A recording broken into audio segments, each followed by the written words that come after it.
नमस्कार. मॅट्रिसेसचे इन्व्हर्स कसे find out करायचे बाय एलिमेंटरी ऑपरेशन्स याचे काही एक्झाम्पल्स बघितले आहेत आपण. तेव्हा असं म्हटलं होतं की अजून एक मेथड आहे, तर ती मेथड कोणती, त्यासाठी काय स्टेप्स करावे लागतील, त्यासाठी काय कन्सेप्ट आहे वगैरे ते आपण थोडंसं बघणार आहोत. ती मेथड ॲडजॉइंट मेथड आहे.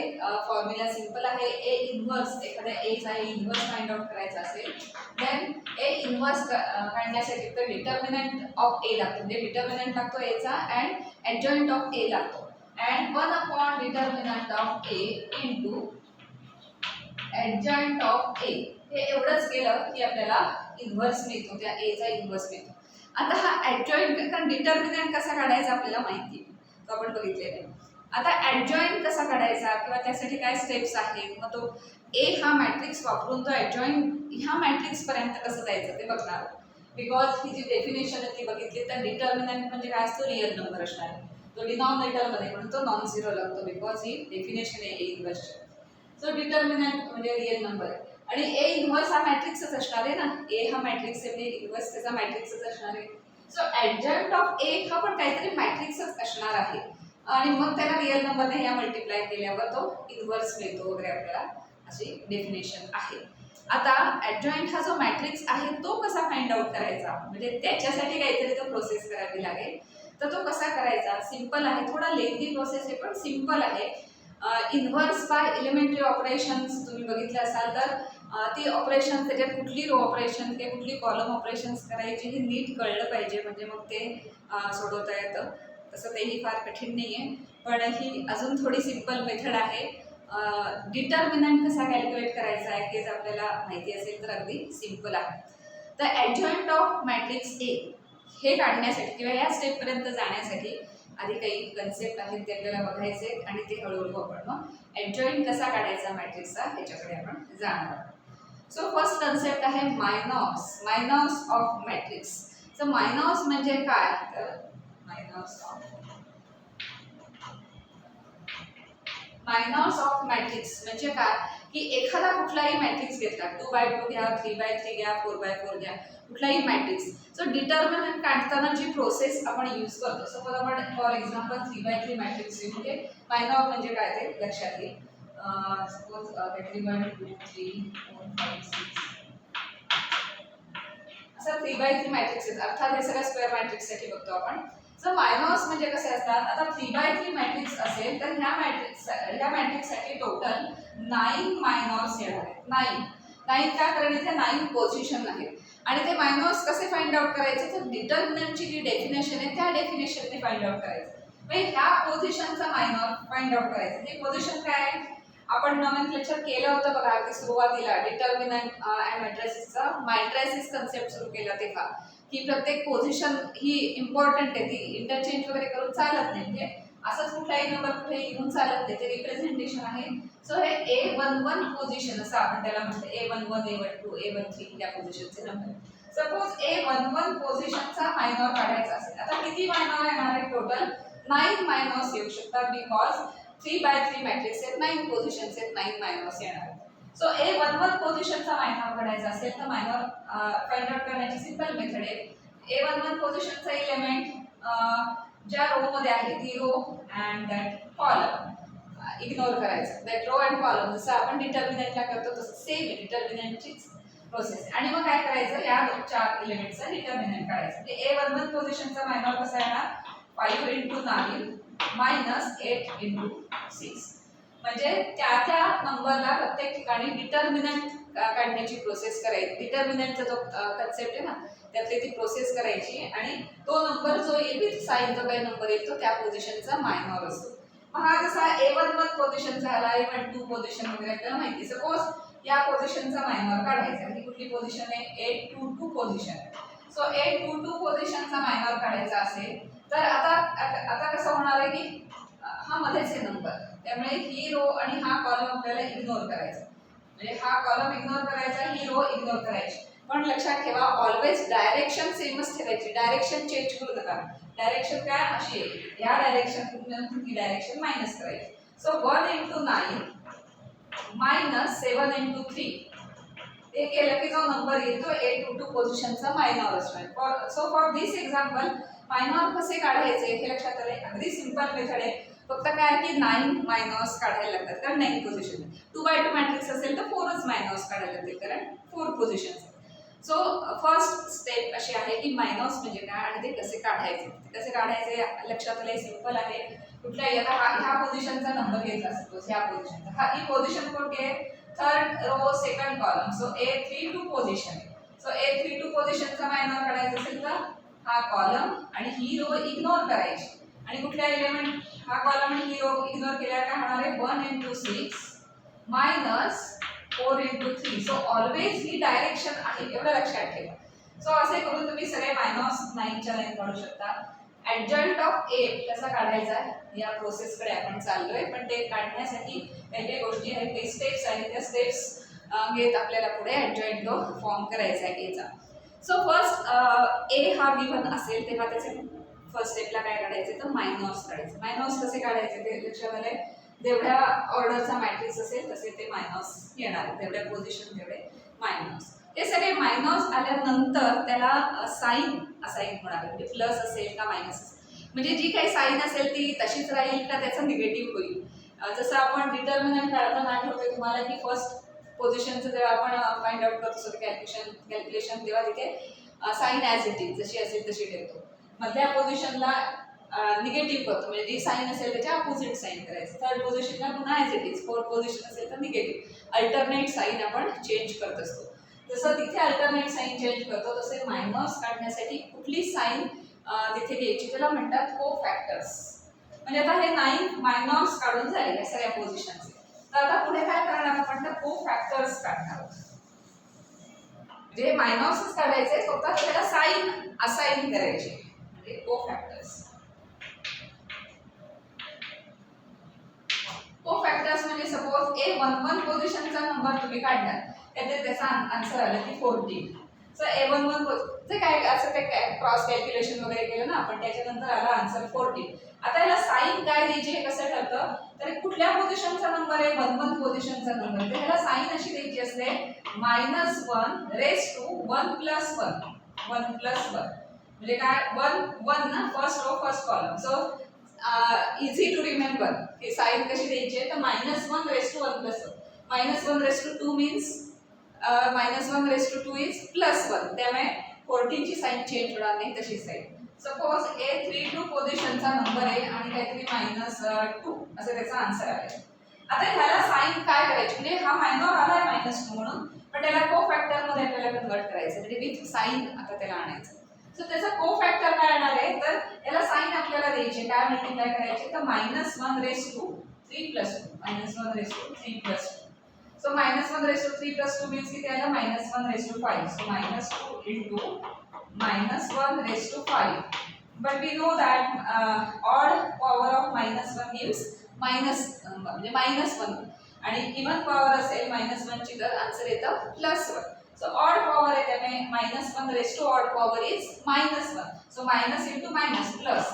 सो हे आन्सर होईल 2. सो मायनर वाला होता -2 बट को फॅक्टर विल बी +2 बिकॉज त्याला आपण आता काय साईन येणार आहे हे आपण इथे डिसाईड केलं. सो साईन डिसाईड करणं पण अगदी इझी आहे. कितीही म्हणजे 3/3 असेल 4/4 असेल मायनॉर काढणं इझी आहे. आता लक्षात घ्या 2/2 मॅट्रिक्स आपण इलेमेंटरी ऑपरेशनने त्याचा इन्व्हर्स काढला. त्याच्यानंतर 3/3 मॅट्रिक्सचा इन्व्हर्स आपण फाइंड आउट केला बाय इलेमेंटरी ऑपरेशन्स. पण तुम्ही ऑब्झर्व केलं तर थोडंसं टीडीएस जॉब आहे तो. 2/2 पेक्षा 3/3 थोडं आणखी किचकट आहे. अजून जर 4/4 चा मॅट्रिक्स बाय इलेमेंटरी ऑपरेशन तुम्ही जर फाइंड आउट करायला गेला तर अजून थोडासा कॉम्प्लिकेटेड येणार तो, कारण 4/4 एवढ्या पोझिशन 1 0 0 0 1 0 1 हे सगळं आपल्याला करायचं असणार आहे. तेवढ्या पोझिशन आपल्याला चेंज करायचे आहेत किंवा ॲडजस्ट करायचे आहेत. सो तेवढं लेंदी प्रोसेस होईल. पण ॲडजंट ऑफ ए ह्या मेथडने जर आपण इन्व्हर्स काढायचं झालं तर थोडंसं इझी होतं. म्हणजे ते 4/4 जरी असेल तरी त्यातल्या त्यात इझी होतं बिकॉज हे मायनॉर्स अँड को फॅक्टर्स आपल्याला काढायचे असतात. मायनॉर्स म्हणजे माहिती आता तुम्हाला ते रो आणि कॉलम इग्नोर करून उरलेल्या नंबरचा डिटर्मिनंट काढून त्याला जो काही नंबर येईल real number that is minor त्या पोझिशनचा. त्या पोझिशनच्या मायनॉरला जी आपण साईन देतो ती कशी असाइन करायची तर कुठल्या पोझिशनचा नंबर आहे. आता तुम्हाला पोझिशन माहिती आहे मॅट्रिसेस मध्ये कशा असाइन केलेल्या आहेत पोझिशन त्या. तर त्या पोझिशनला जो हा काय आहे ना सफिक्स, त्या सफिक्स वरनं ठरवायचं की मायनसने मल्टिप्लाय करायचं का प्लस वनने और मायनस वनने कुठल्या नंबरने मल्टिप्लाय करायचं. सो आता इथे या दोघांची ऍडिशन 2 आली, त्यामुळे प्लस वनने मल्टिप्लाय केलं, आन्सर ॲज इट इज. इथे या दोघांची ऍडिशन किती आली 5 आली, सो -1 इज निगेटिव्ह, म्हणून निगेटिव्ह म्हणजे -1ने मल्टिप्लाय करू. मग जो नंबर येईल तो त्या पोझिशनचा कोफॅक्टर घेणार आहे. सो 2x2 मॅट्रिक्स असेल तर 4 कोफॅक्टर्स येतील, 3x3 मॅट्रिक्स असेल तर 9 कोफॅक्टर्स येतील. आणि मग असे सगळे कोफॅक्टर्स आले की त्या कोफॅक्टर्सचा एक सेट तयार होईल, त्याला आपण मॅट्रिक्स मध्ये घेणार. कारण या पोझिशन आपण इथे काढलेले असेल. सो कोफॅक्टर्स ऑफ ए असा एक मॅट्रिक्स तयार होतो. तो मॅट्रिक्स म्हणजे काय, या A11 पोझिशनचा विथ साइन -1 सगळं करून एक नंबर आपण इथे फाइंड आउट केलेला असतो. त्याला शक्यतो डिनोट करायचं capital A11. So capital A11 या पोझिशनचा नंबर जो काय आलेला असेल साइनने तो इथे लिहायचा. A12 पोझिशन, A13 पोझिशन, असे सगळे कोफॅक्टर, A33 पोझिशन, हे सगळे कोफॅक्टर्स काढायचे आणि त्याचा एक मॅट्रिक्स फॉर्म करायचा. आणि मग तो एक मॅट्रिक्स तयार होईल which is matrix of cofactors. So adjoint of A काढायला जातोय, पण ते काढायला जायच्या आधी एक थोडी काही प्रोसेस आहे ती आपण करतोय. सो फर्स्ट आपण काय केलं, ए हा मॅट्रिक्स घेतला, त्याचे मायनॉर्स काढले. मायनॉर्स म्हणजे जेवढ्या याचा मॅट्रिक्स आहे तेवढे नंबर्स सगळे आपल्याला काढायचे आहेत युजिंग डिटर्मिनंट. आता ॲक्च्युली जेव्हा आपण एक्झाम्पल सॉल्व्ह करू तेव्हा ते इझी आहे, तुमच्या लक्षात येईलच. ते आल्यानंतर त्याला आपल्याला साईन द्यायचे, प्लस मायनस ते साधारण अल्टरनेट साईन असते, पण नाही लक्षात राहिलं तर म्हणून म्हटलं की ही जी पोझिशन आहे त्याचा सफिक्स यूज करायचा आणि त्यावरून साईन ठरवायची. म्हणजे 13 असेल तर -1 + 3 म्हणजे 4, म्हणजे -1 / 4 मीन्स +1 म्हणजे साईन अनचेंज राहील. अशा पद्धतीने साईन द्यायची. ते सगळं साईन देऊन 3x3 असेल तर 9 एलिमेंट्स आले, तर मग ते एलिमेंट्स सगळे एका मॅट्रिक्स मध्ये लिहायचे. जो A11 पोझिशनचा एलिमेंट होता त्याचा जो कोफॅक्टर काढलाय त्यालाच कॅपिटल A11 असं नेम द्यायचं. कारण कोफॅक्टर्स ना म्हणून थोडं वेगळं नेम दिले, कारण ओरिजिनल A जो असतो तो आपण कसा रिप्रेझेंट करतो असं ना, A11, A12, A21, A22, 2x2 अशा पद्धतीने रिप्रेझेंटेशन आहे. म्हणून कोफॅक्टर्सच्या रिप्रेझेंटेशनसाठी कॅपिटल ए असं यूज केलं. सो A11 पोझिशनचा जो कोफॅक्टर येणार आहे त्यालाच आपण कॅपिटल A11 असं म्हणणार. कॅपिटल A12 असे सगळे एलिमेंट्स फाइंड आउट करणार, त्याचा एक मॅट्रिक्स फॉर्म करणार, तर त्याला म्हणणार मॅट्रिक्स ऑफ कोफॅक्टर्स ऑफ ए. तर एकदा कोफॅक्टर्सचा मॅट्रिक्स फॉर्म झाला की त्यालाच डायरेक्ट ऍडजॉइंट नाही म्हणायचंय. आता ह्याच्या पुढच्या स्टेपला आपल्याला ऍडजॉइंट ऑफ मॅट्रिक्स करता येणार. म्हणजे हा जो मॅट्रिक्स आपल्याला फॉर्म करायचा आहे तो करण्यासाठी ह्या पहिल्या काही स्टेप्स आपल्याला घ्यायचे. आता नेक्स्ट स्टेपला ऍडजॉइंट ऑफ मॅट्रिक्स आपल्याला मिळेल. सो ऍडजॉइंट ऑफ ए हा काढायचा असेल तर काय करायचं, तर ट्रान्सपोज ऑफ कोफॅक्टर्स ऑफ ए. आता हा ऍडजॉइंट ऑफ मॅट्रिक्स म्हणजे हा एक्झॅक्टली हा मॅट्रिक्स नाहीये, तर काय येतोय तो ट्रान्सपोज ऑफ कोफॅक्टर्स ऑफ ए. म्हणजे हा जो आता आपण 3x3 साठी घेऊया, हा जो कोफॅक्टर्सचा मॅट्रिक्स काढलाय त्याचा ट्रान्सपोज करायचा. ट्रान्सपोज करणं आपल्याला माहिती आहे, पण ट्रान्सपोज म्हणजे काय ती डेफिनेशन बघितलेली आहे सुरुवातीला. सो काय करायचं, हा फर्स्ट रो आहे त्या ॲज अ फर्स्ट कॉलम लिहायचं. म्हणजे A11 पोझिशनचा एलिमेंट इथे, A12 इथे, A13 इथे, A14 अँड सो ऑन. आणि A21 पोझिशनचा एलिमेंट इथे, A22 हा 12 केलं ना, हा 21, हा 31 असं करत कारण हा जो कॉलम आहे तो इकडे रिप्लेस करणार अँड सो ऑन. आणि अशा पद्धतीने म्हणजे इथले सगळे जे रो होते ते सगळे आज इथे कॉलम म्हणून रिप्रेझेंट करायचे. म्हणजे काय होतं त्याचा ट्रान्सपोज. सो कोफॅक्टर्स ऑफ ए ह्या मॅट्रिक्सचा ट्रान्सपोज करून टाकायचा. आणि मग आता एक मॅट्रिक्स नवीन फॉर्म झालेला आहे, that is called adjoint of A. So adjoint of A काढणं तसं इझी आहे म्हटलं तर ते विचार नाही करायला लागत, अरे कुठली रो ऑपरेशन्स करावी, कुठला नंबर आधी 0 करायचा, कुठला 1 करायचा, या कटकटी इथे नाही. एकदम सिंपल आहे. पहिल्यांदा तुम्हाला मायनॉस काढायचे, त्याच्यात काय नुसतं ॲडिशन, सबट्रॅक्शन आणि मल्टिप्लिकेशन एवढाच कन्सेप्ट आहे. ते मायनॉस काढून घ्यायचे, कोफॅक्टर्स म्हणजे त्याला साईन द्यायच्या, साईन दिल्यानंतर कोफॅक्टर्स फॉर्म होतील, A11 A12 वगैरे. ते घेऊन एक मॅट्रिक्स ऑफ कोफॅक्टर्स असा एक मॅट्रिक्स फॉर्म करायचा, जो ह्या पोझिशनला असे नंबर्सने मॅट्रिक्स तयार होईल. तो मॅट्रिक्स फॉर्म झाल्यानंतर लास्ट स्टेप काय आहे की ऍडजॉइंट ऑफ ए, या मॅट्रिक्सचा फक्त ट्रान्सपोज करून टाकायचा, म्हणजे ज्या रोज आहेत त्या कॉलम कॉलम म्हणून सगळ्या लिहून टाकायच्या, म्हणजे तो फॉर्म होईल. That will be adjoint of A.